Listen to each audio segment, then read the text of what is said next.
تو بقیہ مملکت کے بادشاہ بھی وہ بن گئے جب کہ حضرت طالوت علیہ السلام کا دنیا سے انتقال ہو گیا۔ یہاں ایک بات واضح کر دوں کہ حضرت داؤد علیہ السلام اللہ تعالیٰ کے پیغمبر ہیں، حضرت سموئیل علیہ السلام بھی اللہ تعالیٰ کے پیغمبر ہیں، لیکن حضرت طالوت جو ہیں یہ اللہ تعالیٰ کے پیغمبر نہیں ہوئے، نیک شخص ہوئے، متقی ہوئے، پرہیزگار ہوئے، اور یہ لمبے دراز قد کے تھے حضرت طالوت۔ طالوت جو ہے ان کا اصل جو نام تھا، ان کو لوگ کہتے تھے طولوت۔ طول سے ہے نا جی، طول، جیسے ہم بولتے ہیں طوالت، طول کا مطلب ہوتا ہے لمبا، تو طول کے آگے اگر آپ واو اور تے لگا دیں تو یہ بن جائے گا طولوت۔ تو ان کا اصل جو نام تھا وہ طولوت تھا، طول سے آگے پھر واو تے لگانے سے طولوت بنا، تو لوگ ان کو پھر طولوت کہتے تھے،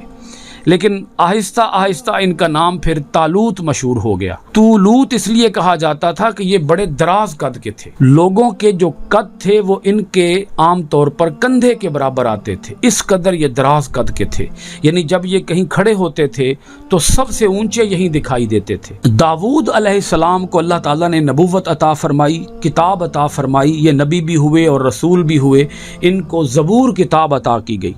اور یہ بڑے ماہر تھے، یہ لوہے کا کام کرتے تھے اور لوہے کے ساتھ یہ زرہیں بنایا کرتے تھے۔ دنیا کے اندر سب سے پہلے زرہ کا جو لباس ہے، زرہ کا لوہے کا لباس جو میدان جہاد کے اندر پہنا جاتا ہے، یہ حضرت داؤد علیہ السلام نے ہی بنایا، آپ نے اس لباس کی بنیاد رکھی۔ اللہ پاک ارشاد فرماتا ہے وَآتَاهُ اللَّهُ الْمُلْكَ وَالْحِكْمَةَ وَعَلَّمَهُ مِمَّا يَشَاءُ، اللہ نے حکومت عطا فرمائی حضرت داؤد علیہ السلام کو اور دانائی عطا فرمائی۔ دانائی سے مراد یہاں پر زبور کتاب کی طرف اشارہ ہے۔ وَعَلَّمَهُ مِمَّا يَشَاءُ، اور اللہ نے انہیں وہ کچھ سکھا دیا جو اللہ تعالیٰ نے چاہا۔ یہاں یہ بات واضح کر دوں کہ ایسی ہستیاں دنیا کے اندر بہت کم ہوئیں کہ جن کو منصب نبوت بھی عطا فرمایا گیا اور منصب بادشاہت بھی عطا فرمایا گیا۔ حضرت داؤد علیہ السلام اور اسی طرح حضرت سلیمان علیہ السلام، حضرت یوسف علیہ السلام، اور امام الانبیاء جناب حضرت محمد الرسول اللہ صلی اللہ علیہ وآلہ آلہ وصحابہ وسلم، یہ وہ ہستیاں ہیں کہ جنہوں نے دنیا کو یہ بتایا ہے کہ فقر اور سلطنت ان دونوں کو اکٹھا لے کے چلا جا سکتا ہے، یعنی یہ تخت حکومت پر بھی سرفراز ہوئے مگر تخت پر بیٹھ کر بھی انہوں نے فقیری کو ہی پسند کیا ہے، تخت پر بیٹھ کر بھی انہوں نے اپنے آپ کو ایک فقیر ہی سمجھا ہے، کوئی بادشاہ اپنے آپ کو نہیں سمجھا۔ یہ وہ بادشاہی کا گر ہے کہ اصل بادشاہی یہ ہے کہ لوگوں کے دلوں کے اندر حکومت کی جائے، لوگوں کے دلوں کے اندر اپنا گھر بنایا جائے،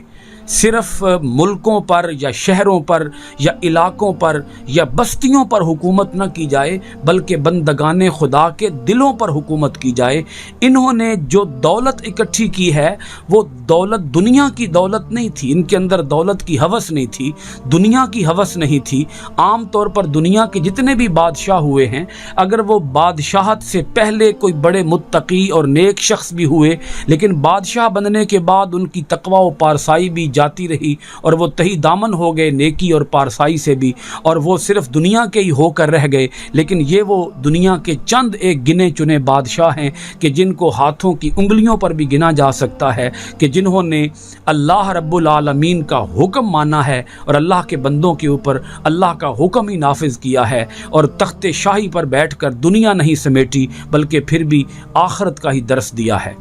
اقبال نے کہا تھا نہیں فقر و سلطنت میں امتیاز کچھ ایسا، وہ سپاہ کی تیغ بازی یہ نگاہ کی تیغ بازی۔ اللہ رب العالمین یہاں یہ بات بھی واضح کرتا ہے کہ جہاد کا اصل مقصد کیا ہے، جہاد کا اصل فلسفہ کیا ہے، اللہ تعالیٰ اپنے بندوں پر جہاد کو فرض کیوں کرتا ہے۔ اللہ پاک نے فرمایا وَلَوْلَا دَفْعُ اللَّهِ النَّاسَ بَعْضَهُمْ بِبَعْضٍ لَفَسَدَتِ الْأَرْضُ، یہ بڑی خاص آیت مبارکہ ہے،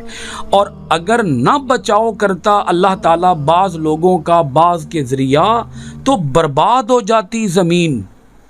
اللہ تعالیٰ ہمیشہ زمین سے فساد کو ختم کرتا ہے۔ اللہ تعالیٰ بعض لوگوں کے ذریعے بعض لوگوں کو بچاتا ہے، کچھ لوگ ایسے ہوتے ہیں جو جہاد کے میدان کے اندر جا کر اپنا خون پیش کرتے ہیں، اپنی گردنیں پیش کرتے ہیں،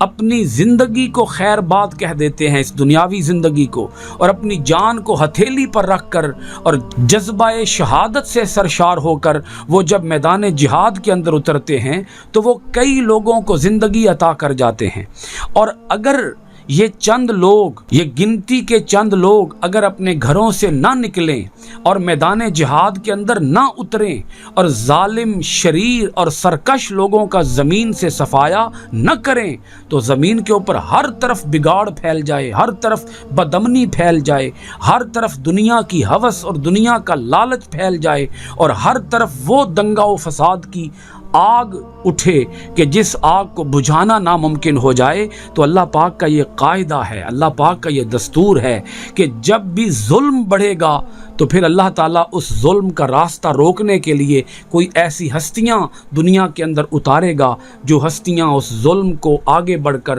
اس کا گلا دبوچ ڈالیں گی۔ جب بھی دنیا کے اندر کوئی فرعون سر اٹھائے گا تو پھر کوئی موسیٰ بھی آئے گا جو اس فرعون کو بھی کچل کے رکھ دے گا۔ جب بھی نمرود اس دنیا کے اندر آئے گا تو پھر کوئی ابراہیم بھی آئے گا جو اس نمرود کا گلا گھونٹ کے رکھ دے گا۔ جب بھی یزید آئے گا تو پھر یزید کا راستہ روکنے کے لیے اور یزید کے نظام کو تہس نہس کرنے کے لیے امام حسین رضی اللہ تعالی عنہ بھی میدان کے اندر آئیں گے، اور وہ آ کر یزید کے نام کو ہمیشہ ہمیشہ کے لیے مٹا دیں گے اور اسلام کا پرچم زمین کے اوپر پھر سے سربلند کر دیں گے۔ اسی لیے کسی نے کہا تھا کہ شہید کی جو موت ہے وہ قوم کی حیات ہے۔ یہ فطرت کا اصول ہے، پھول کے ساتھ کانٹے لگے ہوتے ہیں تو ان کانٹوں کا صفایا کرنا پڑتا ہے۔ یہ ایک فطرت کا اصول ہے کہ جب بھی ظلم پھیلے گا تو پھر اللہ تعالیٰ عدل کی روشنی کو بھی عام فرمائے گا۔ اسی اصول کا اللہ پاک یہاں ذکر کر رہا ہے،